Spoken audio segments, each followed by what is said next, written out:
Study right now is we're going to be heading towards Mark chapter 14 as we continue with that study, as we're going chapter by chapter. And again, as I said in the earlier session, we are not following the seasons perfectly, because by the calendar we're supposed to be talking about post-resurrection. Well, going paragraph by paragraph, we're in the pre-crucifixion phase of this book. So I'm going to continue with that in Mark chapter 14.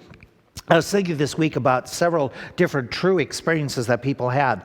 Like 2007, Custom Cleaners was a facility that had in their window a major sign that said satisfaction guaranteed. Well, one gentleman, you can see his name, named Roy Pearson, had dropped off a pair of pants, asked there to be slight alterations, and then it would be pressed and everything. When he came, he was not satisfied. So he talked to the people. They claimed that, things were not the way he claimed they were be. And so because of his position, he was in that community, he was a judge, he decided that he was going to make an example of those individuals. So he had charges filed against this cleaners of theft, and then he filed personal lawsuits for $67,000 for this pair of pants. Now, I don't know what they were made of, but that was the lawsuit. He did back it down as it went into the courts, down to $53,000. Silly, absolutely silly that somebody do that, but he had the power. A couple was down in Philadelphia with some other friends. They were at a restaurant. While they were in this restaurant, they had lousy service. They had to even get their own silverware and refill their cups because the waiter was outside smoking and they could see him at the window. And so they were very dissatisfied when the food came. Again, they were dissatisfied with the food. It wasn't cooked well, and so they opted at the end of this experience that they refused to pay any type of suggested gratuity. So the owner told them that it wasn't just suggested, it was required that you leave a tip. They refused. The police were called. They were arrested, and they didn't get out until the next morning for apparent theft. There's an individual, group of individuals that were there in that region down south where there was this radio station, and they liked the radio station, the format of the station, and how it did certain things in the programs that it aired. And the station was going bankrupt. So a group of these people got together. There was 9 or 19 of them, 19, got together, and they put their funds together. They bought the station. They invested in getting new equipment. And then to keep the costs down, as they were just now starting this thing back up, they decided that they would volunteer as individuals, and they would do all the work for the next few months on a volunteer level, since they were all investors in it. That worked out fine until the government got involved. When they came to government regulators came to look at their license and to review their books, they gave them a fine. They told them that if they didn't correct the problem, that they would not only have to pay this fine, but then the whole station would lose its license, and they would also have all their equipment confiscated. The problem, according to the government, was they weren't paying the volunteers hourly wages. But that's why you have volunteers. There's a situation that happened to a fellow who came in from Taiwan several years ago, went to California, bought some acres of land that were zoned industrial. He met with the county officials, asked if he could raise whatever crop he was going to raise, some herbs and different things. And they said, you can raise whatever you want. There's no stipulations, no regulations. Everything went well until the third year later, all of a sudden the federal officials came. They notified him that his farmlands that he had purchased had been designated as a natural habitat for the endangered kangaroo rat. Well, he hadn't known about it. Nobody had informed him that had happened since his land was purchased within a couple months after that. But he's been operating. So the federal officials, they brought in a group of 20 different officials. They went through all of his property. They looked for, and they did find that several of this endangered species had been harmed by his farming machinery and different processes that he was doing. So he was fined $300,000, and all of his equipment was confiscated.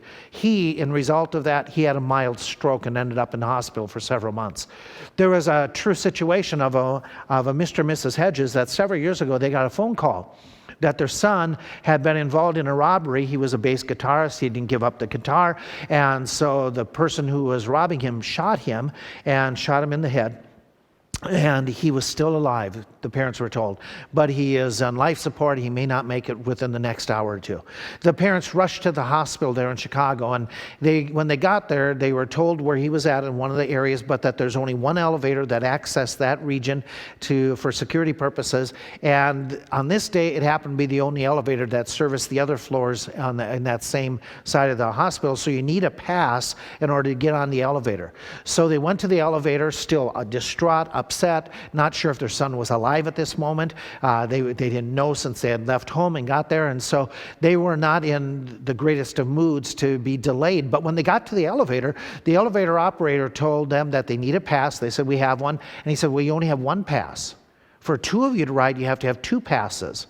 And their response was, well, no, they just gave us the one at the desk, and they told us, and listen, our son, and they explained the whole thing. The elevator operator said, nope, I'm not breaking any rules. If I break them for you, I have to break them for others. You cannot get on the elevator. Well, Mr. Hedges got a little bit more irritated and upset and started speaking a little bit louder, to the point that security guard down the hallway heard and came up, and they said, you have to go get another pass. He said, we want to get upstairs. And he stepped on the elevator and his wife with him. And they were told, you got to get off the elevator. And he said, no, I'm not getting off. Take us. It's not, we're just, and others in the elevator were saying, we'll step off so they can go. Let them go. And the elevator operator said, no. And when Mr. Hedges pushed the button for the floor, immediately the security guard grabbed him, pulled him out, pulled his wife out. Other security people came. They were handcuffed. They were taken away to the security process and held there for over 6 hours by the officials in the security. And finally somebody came and said, this is, you've been silly. You have yet to really apologize, but we're going to let you go. And you make sure you get 2 passes to get up to the elevator. They ended up going up and seeing their son, but the very next day they had to give permission to pull the plug. And the hospital's response to that afterwards, we are very sorry that this has happened. We're going to check our protocol to make sure it never happens to anybody again. Tragic situations. All of those are just situations that got out of control, out of hand. But let me give you one that really got out of control, that involved authorities that were pressing an issue and going beyond what they had authority to do. It's the trials of Jesus Christ. They are recorded in Mark chapter 14, the second half, and then into the beginning of Mark chapter 15. I've given you the passage, and I'm not going to read the entire passage, but we're going to read some segments. But before we start reading, let's set the scene. Jesus was in the Garden of Gethsemane. We talked about that in the last session. Soldiers had come to that Garden of Gethsemane, led by Judas, and they were going to arrest Jesus. To get the full scope and how it just plays together, let's give you a little bit of facts from that account. When the soldiers came, we read in Mark chapter 14 as well as chapter 26 of Matthew, the soldiers came from the chief priests, the scribes, the elders. So these were Jewish soldiers that were being sent to arrest Jesus. But John 18 gives the inference that it could have and probably did include Roman soldiers as well. We read in John chapter 18 that it talks about those soldiers being present. They get involved with the beating and the torture of Jesus. But it wouldn't surprise us that soldiers would come at this moment to arrest Jesus on that our Thursday, their Friday morning, our Thursday evening, that they would come to the Garden of Gethsemane. Roman soldiers were all of a sudden in the city, a large presence of them, and that would happen every Passover. They would be in that building, Antonia's fortress, that was right next to the temple proper, and if there was any uproar of any sort, they were immediately called. They would come and they would squelch any type of Jewish uproar. And so when we put the passages together, we read that the numbers who came to the Garden of Gethsemane included a great multitude. It included what we read in Matthew and Mark. They talk about a multitude of people that were there. Plus, there were some other onlookers. Somebody had texted and asked a question about this one little phrase that's in Mark chapter 14 as they were reading through. And it talks about in verse 51, there followed him a certain young man having a linen cloth cast about his body. The young men laid hold of him. He left. He ran away from the linen cloth and fled away naked.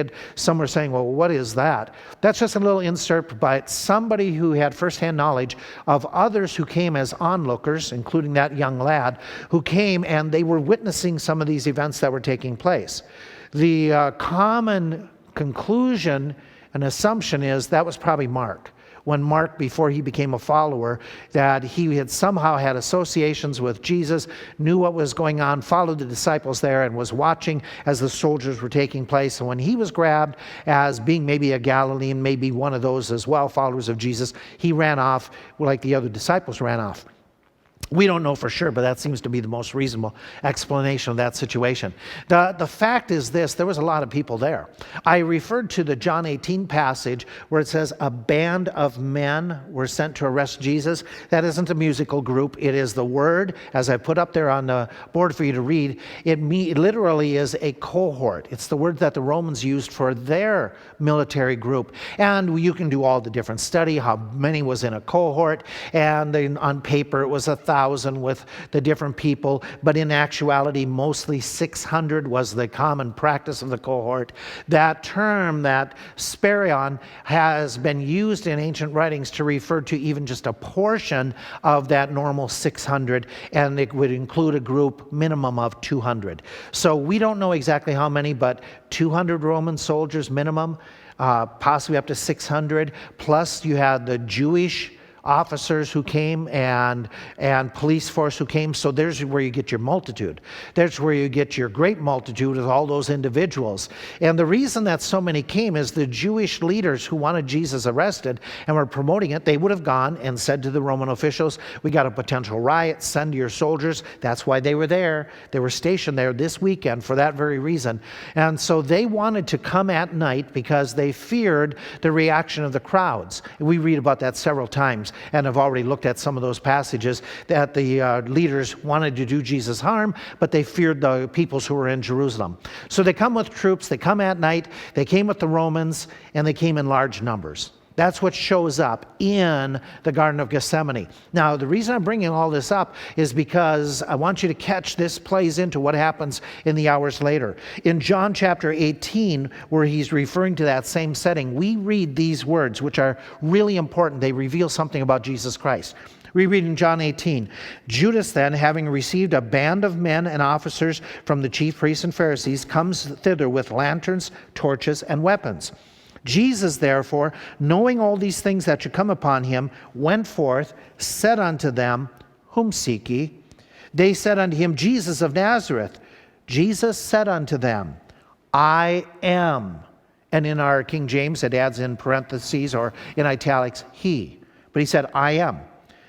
And Judas also, which betrayed him, stood with them, and as soon then as he had said unto them, I am, he, Judas, they went backward, and all of them fell to the ground.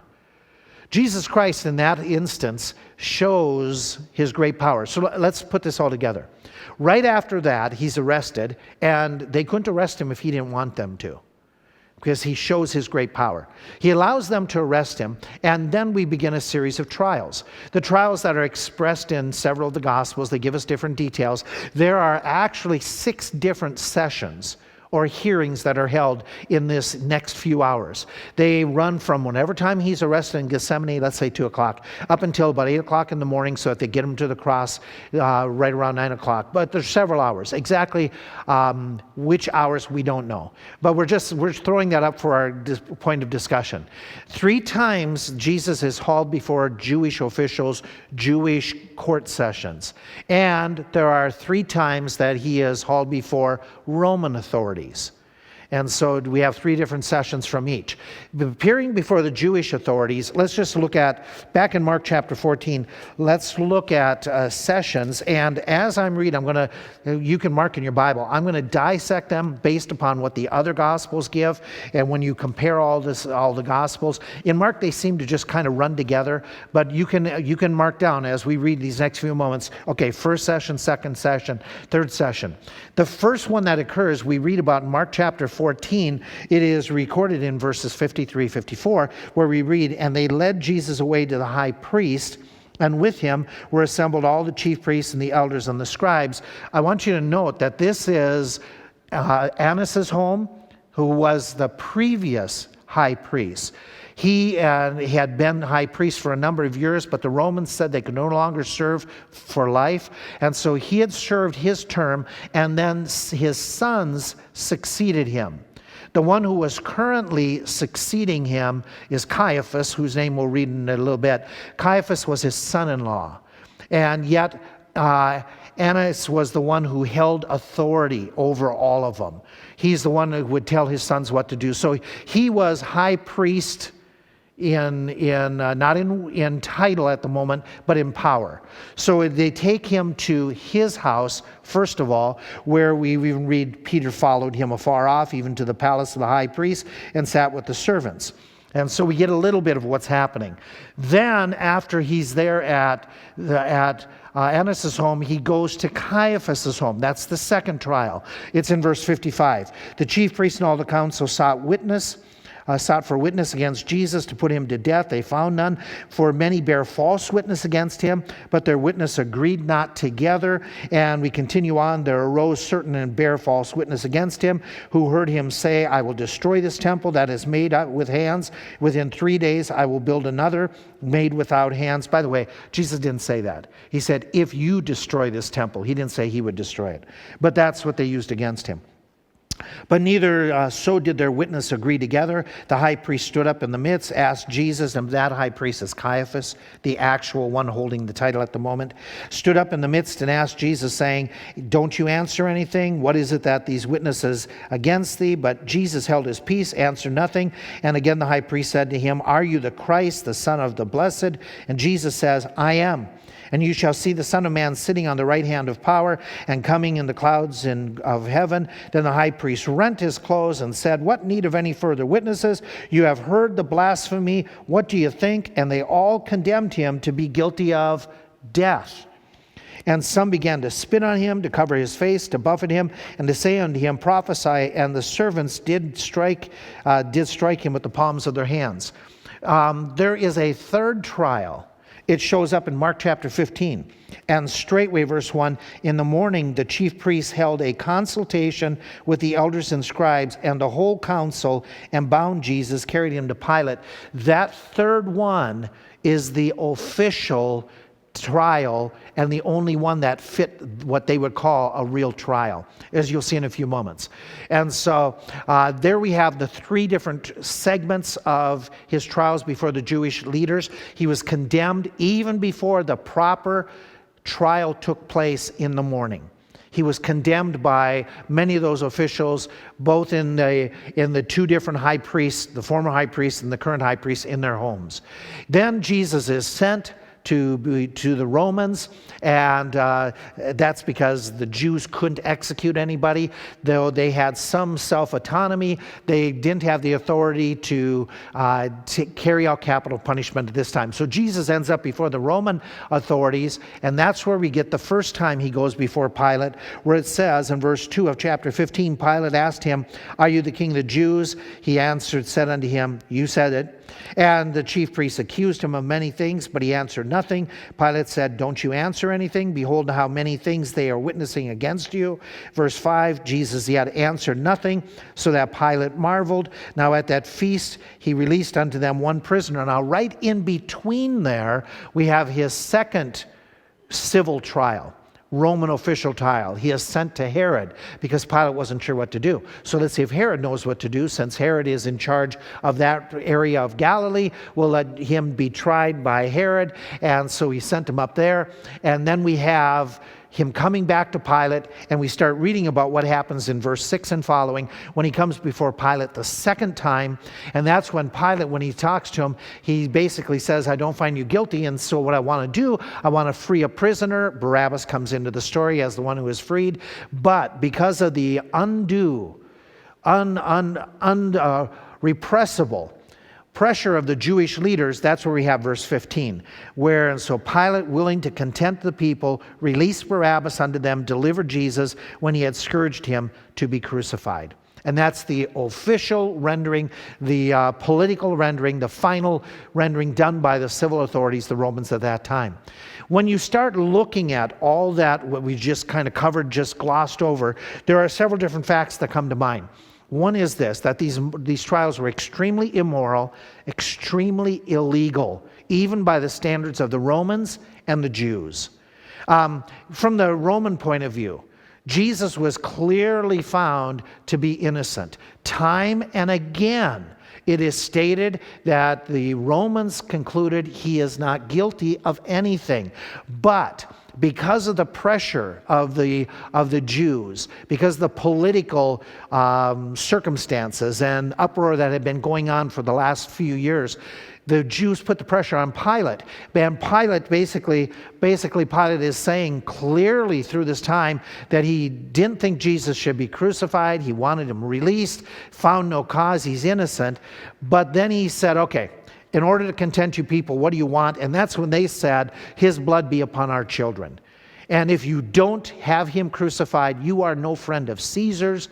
And because they had reported Pilate on several occasions in the last 3 years, Pilate was already in trouble with Caesar because he didn't get along with the Jewish officials.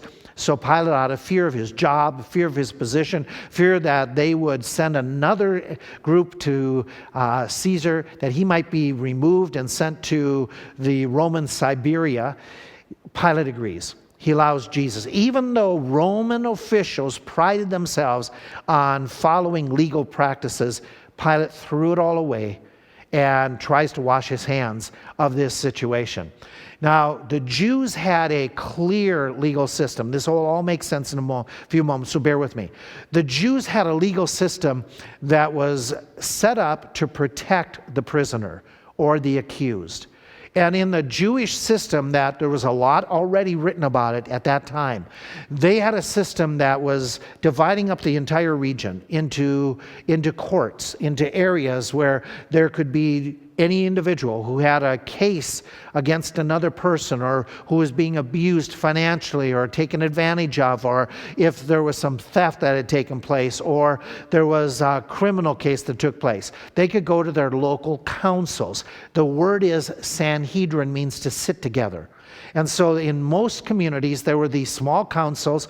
Depending upon the size of the community, you would have 3 or 7 or 23 was a real big community. Or in Jerusalem, they had 71 who made up the Sanhedrin. So the Sanhedrin groups were your judge and your jury as a threesome, a 7, a 23, or a 71. And what would happen is the Jews in their system said always has to be an odd number. You can imagine why, right? There would be no tie in the voting as a jury. There would always be, with an odd number, there would always be a majority one way or the other.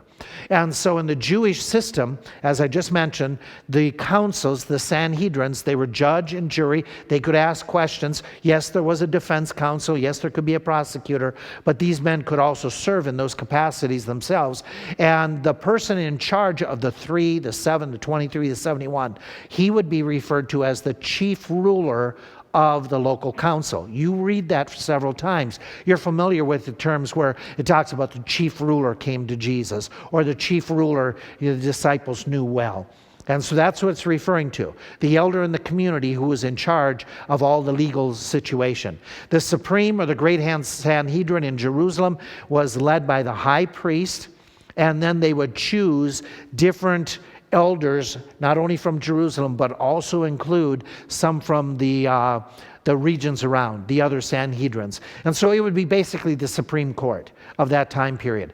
They had a legal system, and again, I don't mean to bore, this is really important information to consider what happened to Jesus. They had a legal system that they had certain basic codes. They had a Bill of Rights. And in their Bill of Rights, when it came to the legal system, they made sure that every trial, every facet of a trial had to be in public. The reason that it had to be in a public venue was so that there wasn't any political corruption. The leaders couldn't be bribed. The public could come and view, could see, and it would reduce corruption, bribery, political intrigue by having it open where the populace could see the deliberations. Also, they had in their system, in their Bill of Rights, the defense had to be presented. Anybody who was accused had to have the opportunity to defend themselves or to have somebody defend them. In their system, they could never make a conviction without 2 or 3 witnesses, and that comes out of the Old Testament law. If somebody gave false witness, that somebody who lied in court, who perjured themselves, that individual would suffer the exact same penalty for which the defendant would suffer if they were found guilty. So when we go to the trials of Jesus, by the Jewish system, the people who lied, who did not have witness that agreed together, they should have been crucified. But the Jews protected them. There was one other thing that just to add, whoever made the accusations were the ones that were supposed to start casting the first stone. You're familiar with that. So when we come to Jesus' case, there are several other factors that make his trials illegal. By Jewish code, you could never conduct trial during hours of darkness. The reason that they did this was twofold. 1, public access. Number 2, the leaders, the elders, who were usually not just elders in position but in age, they wanted to make sure they were alert, awake, and not being worn out by the lateness of the hour. And so that was one of their legal codes that the Jews said, that it couldn't be during the hours of darkness. We already read that everything happened in chapter 14 in the different homes of the high priest. It all occurred before morning, because in the morning we read that the cock crew and Peter's denial, and then we read in chapter 15, verse 1, in the morning. So the Jews broke their own legal code. Number 2, that they could never, this was by their own law, they could never hold any trial or part of a trial in private quarters. And yet, we've already read that what they did is they went to the private homes of the former high priest as well as the current high priest. And that's where they made their decisions. And so we know that they violated their own codes, that they took Jesus not to the hewn chamber and held him there. They didn't hold him there until the morning trial. Nope. They took him to private homes, violation of their own rules. We know as well that the defense was always supposed to be able to present their case first. And the reason that they did that by Jewish law was they wanted the judge and the jury to be thinking about why this person is innocent prior to hearing about his guilt or claims, so that would be predominant in their mind. And the whole idea is always protect the innocent, make sure that it's proven to be guilty before their conclusion. But we read that in Mark chapter 14, that they were seeking witnesses against him at night in a private chamber before he was even allowed to speak. We know as well that the accused was never, ever supposed to be put in a position that he would testify against himself. We have some of those same constitutional rights in our Bill of Rights. And yet we read in Mark chapter 14, where I read already, they start interrogating Jesus and asking him the questions as if he is going to incriminate himself. And then they use what he said against him to incriminate him of blasphemy, which was illegal by their own standards. In fact, Jesus seems to be, in one of the parallel accounts, calling them on the carpet about that. I spoke openly to the world. I taught in the synagogue and the temple. In secret I said nothing. So why are you asking me? Ask them that heard me what I have said. If I've spoken evil, you bear witness against me. And so he seems to be claiming, I have rights as a Jewish individual, that you're not supposed to be asking me these questions. You're supposed to be bringing the witnesses, and you can't get them that they agree. And so Jesus would know that, and so in study and know, we know that this trial was illegal. They were never to inflict pain or abuse a prisoner until a sentence was passed, and it called for some of that abuse. And yet we read, sentence is passed, Mark 15, verse 1, sentence is passed in the morning. That is the only proper trial and they gathered real quickly to pass sentence. And when they did that, or prior to doing that, we read that they have already spat upon him, hit him, and mocked him, and used their palms against him. Jewish law said 2 or 3 witnesses had to agree. We understand that. That's one of their basic codes, but we already read. They couldn't find people who agreed. They had to bribe them. Total violation. Number 7, and this brings us into some of the facts we haven't said already. In Jewish law, you could not pass a death sentence the same day as the beginning of the trial. It was in their codes, very, very clear. It was a 3-day process minimum. By Jewish law, what they had to do is they would start hearing the case on the first day, or the second, third day.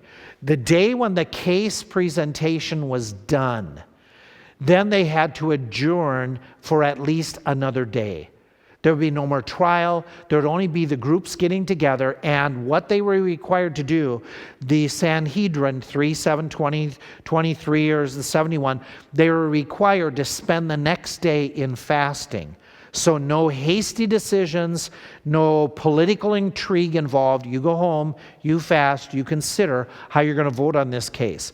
Then they would come on the third day, at least if all the trial took place on the first day. If it was many days, they took a break, 1 day of fasting. They'd come together early in the morning to make their final decision. That's Mark 15, verse 1. And then this was that voting time. That was going to be the proper voting time. And if they had a guilty sentence, they were supposed to carry out the sentence immediately. In fact, by Jewish standards, they were supposed to stay in session as a Sanhedrin while the individual was taken for whatever the penalty was. And they were to stay in session so that if anybody came before the sentence was fully carried out, if anybody came with new evidence, they had a signaling system that would communicate to where the execution or whatever it was taking place. They would stop it, hear the new evidence, and then provide opportunity to reconsider the situation and re-vote. But in Jesus' case, none of this happened. They did everything within that period of time of the Friday evening when they weren't supposed to be, our Friday morning. They weren't Thursday evening, Friday morning. They weren't supposed to be meeting in the dark hours. They only get together immediately without a 24-hour period of fasting and praying. They get together immediately in the morning. They pass sentence of what they have already predetermined. Plus, they were never to be passing some of the sentence or executing somebody on the day of a feast or prior to that feast day. Courts, in other words, what I'm getting at is this: the executions that would take place were never to be on a feast day. And so they, in their own code, said that they weren't supposed to be meeting for a capital case on a Friday. Because then if they met and presented the whole case on a Friday, that Saturday would be the day of fasting and consideration for what should be the judgment. Then they could get together on the first day of the week and make their vote. But they didn't want the Sanhedrin caught up with considering a capital case on a Sabbath day or a feast day. So trials weren't supposed to be held on a Friday, ever, of a capital case. That was against Jewish law. And so as a result, we know that they're doing everything on that Friday, early in the morning, at 2 a.m. to 8 a.m. That's their Friday. So they violated by not only the dark hours, but the day of the week, time and time again. This should have been a mistrial. Jesus should have been let go. Jesus could have insisted on his legal rights. What good it would have done with those people. But Jesus doesn't do any of that. Jesus endures even all this injustice that comes against him. Which brings me to the second thought, and this is where I want to focus on these next few minutes: the triumph of Jesus Christ. We had his trials. What about his triumph? Put all that history together, and you've got Jesus wasn't guilty. If you were to present your own and do as a family, do a trial of Jesus, and you do it by Jewish law, you would come up with the conclusion Jesus was innocent. But they were so determined to get rid of him. And so some people look at this and say Jesus is a very weak individual, that Jesus did nothing but he had the power to call the angels. He knocked down all of those soldiers by saying, I am. And so Jesus here was in total control. He says to Pilate, you couldn't do what you do, you wouldn't be in power if I didn't give you the power. And so Jesus is not a weak individual. Jesus is not an individual whose things are beyond his control. He is totally in control. And his response, the way he responded to them during the trial, evidences his great strength. It's a phenomenal strength, a strength that you and I need, and that you and I are supposed to be following his example. Take your Bibles, and let's wrap up by going to 1 Peter. 1 Peter chapter 1. As you're turning, let me just share with you a story of an individual, one of our brothers and sisters in Christ, who served for 37 years as the assistant in the LA police force, and he had risen to the top where he was all of a sudden the assistant chief of police. A few years back, the chief of police was being run out by the press, and then that meant that this individual, this believer, Robert Vernon, was going to be next in position. But I want to read to you some of the articles that were being propagated about Mr. Vernon at the time. Here it comes from Los Angeles Magazine. It said this: those who are anxious to get rid of Chief Gates ought to see who's standing in the wings to take his place. It's one Robert L. Vernon who has strange religious beliefs. The article goes on to talk about he is unqualified because of what he believes. And they went back and they found one of his lessons he taught in his church at Sunday school as an adult teacher. And then they went over that lesson and other lessons, and they came to the conclusion that he is unfit for public office because of his strange religious beliefs, and they quote 3 of his religious beliefs. One is, and I quote the article, he believes homosexuality is a sin. Therefore, he's not qualified. Number 2, he believes that women should submit to men. That's really not what the man said. The man in his lesson talked about wives and husband relationship, not just women in general, men in general. But again, in this case, they didn't deal with the facts. Then the third of the critics in the criticism was this, and I'm going to quote now from Mr. Vernon. He's explaining the third criticism. It had to do with how he believes parents should deal with children. My critics twisted what I had said about child discipline. I, in that lesson, was talking about a father who had not kept his promise to his sons and who frequently abused his sons and provoked them to wrath. Then the child became a rebel, and the father said to me, now Mr. Vernon is quoting the father, if you have a rebel on your hands, you have to break him, and to break him, you have to beat him. And then Mr. Vernon went on to speak about how he disagreed with the father. I was quoting the father, not speaking for what I believe. I went on to say, who is wrong in this scenario? The father is at fault, not the son, for the son's attitude issues. The magazine, however, ascribed the father's words to me and then concluded, here's what Chief Vernon thinks about raising children. As a result, my reputation was severely damaged. I eventually had to leave the Los Angeles Police Department, and I have not been able to get a job in police work anywhere else. I recently applied for a position in North Denver, but they won't even interview me because I'm a religious kook, as they responded. It's gotten so bad that even some of my Christian friends who have heard this article and these claims have begun to wonder about my beliefs as well. And though I explained it to them, they say, but we heard what you said by the quotes that were made where they edited out that he was quoting the father. And they made it in the publications and in the audio to be as if he were saying those things himself. What do you do if you're a believer and all of a sudden your reputation at work, your reputation in your neighborhood is all of a sudden scandalized this way? He wrote further, I have to confess something to you. I not only got depressed over this situation, but I got angry. I even got angry against those who were close to me. I also became angry at God. After that, that was not right. But that's the way I felt. How are we supposed to feel? How are we supposed to respond when accusations come? Let's take the life of Christ. And let's look at just briefly what Jesus did. We read in 1 Peter chapter 2 that Jesus Christ suffered. And it says in verse 21 of 1 Peter chapter 2, verse 21, it says, he suffered in that he left us an example that we should follow in his steps. Now, understand, this is for every believer, for you, for me, whatever our age, whatever our gender, whatever our backgrounds or situations. Understand that that example means to trace over.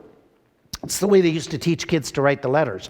They would, in a clay tablet or a wooden slat, they would have the letters already placed in there, engraved in, and then they would take some slider paper or whatever, and they would trace over it to get an idea of how to form the letters. The point is, we're supposed to trace over what Jesus has done. We're to follow on his steps, literally. We're to be doing what he said. So when we're all of a sudden attacked, when we're under pressure, what are we supposed to do? We're supposed to do what Jesus did. And can I highlight several of the things that he did according to this verse? Just briefly, it says that we should follow in his steps, who he says he suffered, down in verse 21, where Christ also suffered for us. What I understand by that is he did what God wanted him to do. God wanted him to suffer for us, to take our place. It meant he had to give up his rights. And he gave up his rights, his legal rights, as we've just seen. And Jesus endured this because this was the will of God for him. This was what he was supposed to do. He put God's will first. Even though it was difficult, he said, this is what I have to do. And some of you face that situation, where all of a sudden you face the pressure of family and friends who are getting after you because you got born again, and they're giving you a hard time because you want to get baptized. You want to serve the Lord. You have to put God's will first. Even though you may have to give up some rights, some situations where your family will bless you, you put God's will first in those situations. He says, neither was guile found in his mouth. I want to make this comment, that he did not lie or speak in any form something dishonest. He didn't change the facts. He didn't all of a sudden make false charges against other people. He didn't all of a sudden start gossiping and venting to other people about what was happening and exaggerating the situation to get himself out of trouble. He maintained truth. He maintained speaking without lying. And when you get into trouble, when you get questioned, do you maintain integrity the way Jesus did? When you are called on the carpet, do you record history, relate history just as it was? Or do you twist it to your benefit? Jesus Christ also did this. When reviled, he reviled not again. That idea is when all of a sudden there was action taken against him, he never, in this entire process, he never reviled at any time. He didn't retaliate is the idea. He didn't seek to threaten those who were threatening him. His speech was characterized mostly by silence. That he didn't strike back, but he just remained silent time and time and time again. And when he did speak, his words are known to be gracious, even gracious on the cross to those who were attacking him. Father, forgive them. They know not what they do. Is that the way you speak? When all of a sudden things get difficult for you, when somebody questions you, when somebody challenges you about your testimony, your life, your conduct, your treatment of your family, that you're trying to follow the Bible, how do you respond to them? What do you say, or maybe what you shouldn't say? Jesus Christ did this. He committed himself to him that judges righteously. We read in verse 23.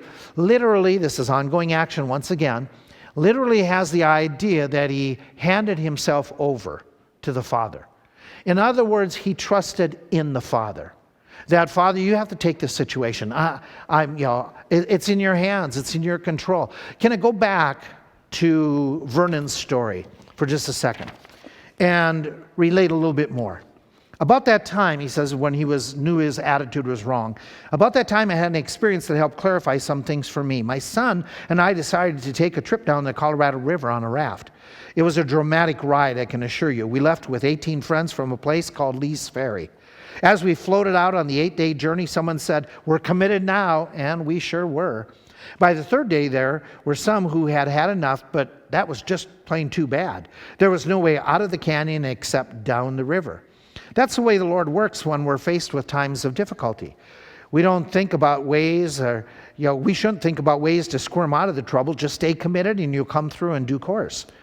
There were some extremely turbulent places along the path of the river. At Lava Falls, for example, the raft dropped 37 vertical feet in a distance of 75 feet. And our raft master, a gentleman by the name of Robin, would say as we approached, "This is going to be a good one." And by that he meant, we're going to kill ourselves. Finally, we came to Kermit Falls, which for us was the most violent spot in the river. Suddenly, Robin seemed to lose control of the raft. Just as we started down the rapids, it spun sideways at the worst possible moment. For an instant, I was tempted to jump out overboard, and I really thought we were going to die. Then I heard the Big Evinrude engine roaring at peak performance behind the raft. I realized then that Robin had turned sideways on purpose. Then I saw a huge, jagged rock that had tumbled down from the walls of that great canyon. It was sticking up menacingly in the center of the river.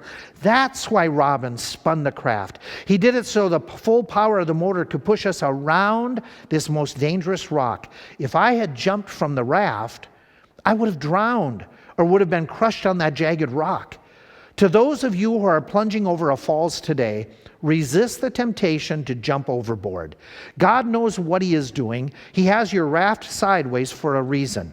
Even though your reputation may have been ruined, you're depressed, you've lost your job, can't find work anywhere, and you're wondering what to do next. If you'll listen carefully, you'll hear the one who told David, "Trust in me." In Psalm 37, which I was reading at that time we were going down the river, I've learned, putting it all together, that I ought not to fret. I confessed my anger to Him and said, "God, you know what you're doing, even though my raft seems out of control. I will trust you. I will delight in you. I've committed my way unto you. Now I'm resting in my circumstance." But then I had to learn the hardest of all the lessons yet to learn. As my wife and I continued to read through Psalms in the days that followed, we kept wondering which one of us might jump out. And it was the word from the Lord that jumped out at us. The word was wait. "No, Lord, I don't want to wait. I want relief today. Please take revenge on those who have hurt me." But He says, "Be still and know that I am God." That's what Jesus did. That's what Jesus told us we need to do.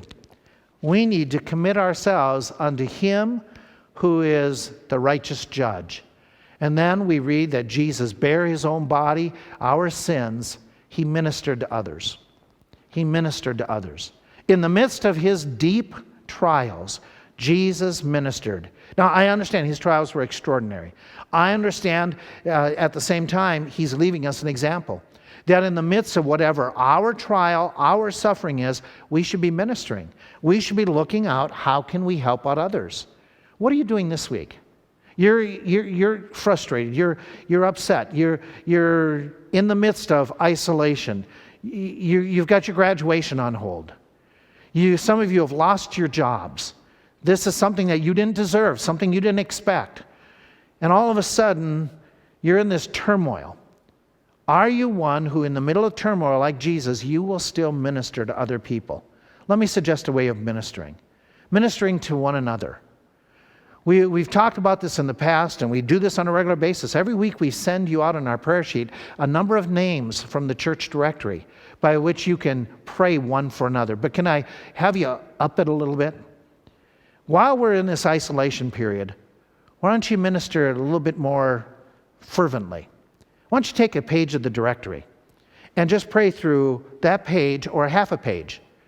You can get through our entire directory and pray one for another within a matter of just 3 weeks, praying for every individual that is an active participant in our church. You can pray for the kids. You can pray for the parents. If you take a few minutes every day to pray for, like I say, a page or half a page, some of those pages have at the most 17, 18, 19, 20 names on. Some have 3 or 4. But pray for those families and for one another. You say, "I don't know everybody." Good. Get to know them. Get to know them by prayer. And then do this once a week. Once a week, take time as a family and communicate that you're praying for them. Drop a card. I can't tell you, as the staff, we've been trying to keep up in calling through some of our seniors on a regular basis. I can't tell you how many have said that getting a card from some of you has carried them through when they can't see family, when they can't see friends, when they can't get out themselves and feel isolated from their grandchildren, their children, what it means to get a card from one of your kids that says, I'm praying for you. For some of you teens, to just minister to some others, maybe teens or maybe some of the seniors, and just once a week, make a card, drop a note, say to somebody, I'm praying for you. Text them, let them know, communicate, not just your friends, but others that you don't know, but this is a way you're going to get to know them. What a blessing you can be to the saints in the body, and what encouragement. Providing an opportunity for you to minister. God's given you that ability, even at home, as a family, as an individual, just to pray for a few of the others and let them know you're praying. And it doesn't take long. Jesus ministered during times of difficulty. You should too.